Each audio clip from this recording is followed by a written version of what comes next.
कर्जमाफीसाठी बच्चू कडू आक्रमक झालेले आहेत, मोर्चा करत आहेत. तुम्ही भाजप आमदारांच्या पत्नी आहेत, तुम्ही बच्चू कडूंचं स्वागत केलेलं आहे, कसं पाहता? बच्चू कडूंकडे पूर्ण आपला सर्वांचा पाहण्याचा दृष्टिकोन म्हणजे एक ते खरोखर जनतेचे नेते आहे आणि ज्यांना पण समाजामध्ये खरोखर गरज असते, मग ते अपंग असो दिव्यांग असो, त्यांच्या ते नेहमी पाठीशी उभे असतात आणि शेतकऱ्यांसाठी ते हे मोर्चा काढतात आहे. तेव्हा मला असं वाटलं की हे माझं कर्तव्य आहे की आपण त्यांचं स्वागत करावं. नक्कीच मी भाजप आमदारची मिसेस आहे, पण माझं स्वतःचं सुद्धा एक स्वतंत्र मत आहे आणि मी सुद्धा लहानपणापासून सामाजिक कार्यामध्ये सक्रिय आहे. त्याच्यामुळे मला मनाला वाटलं की मी बच्चू भाऊंचं, कारण अगदी आमच्या मतदारसंघाच्या शेजारून ते जातात आहे आणि प्रश्न हा शेतकऱ्यांचा आहे आणि मला वाटतं की नेहमीच आपल्या यवतमाळ जिल्ह्यामध्ये शेतकऱ्यांचा प्रश्न हा ऐरणीचा प्रश्न राहिलेला आहे.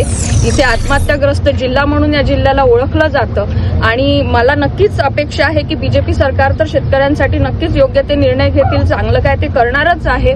लवकरच त्यांची हे पण होईल, कर्जमाफी पण होईल, ही पण माझी अपेक्षा आहे.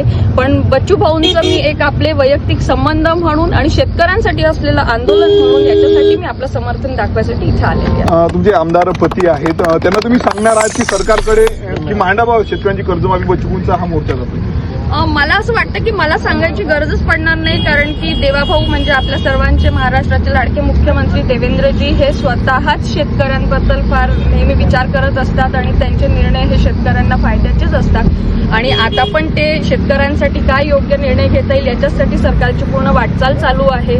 विधानसभेत सुद्धा काही ना काही आता अधिवेशन चालू आहे सध्या आणि या निमित्ताने सर्वच आमदार लोक आपल्या शेतकऱ्यांसाठी मुद्दे मांडत आहे आणि त्यांची पत्नी म्हणून, आणि ते स्वतः पण शेतकरी पुत्र आहे, स्वतः शेतकरी आहे, त्याच्यामुळे त्यांना सुद्धा शेतकऱ्यांचे लवकरात लवकर प्रश्न सुटावे हे एक महाराष्ट्राची एक सर्वसामान्य जनता आणि महिला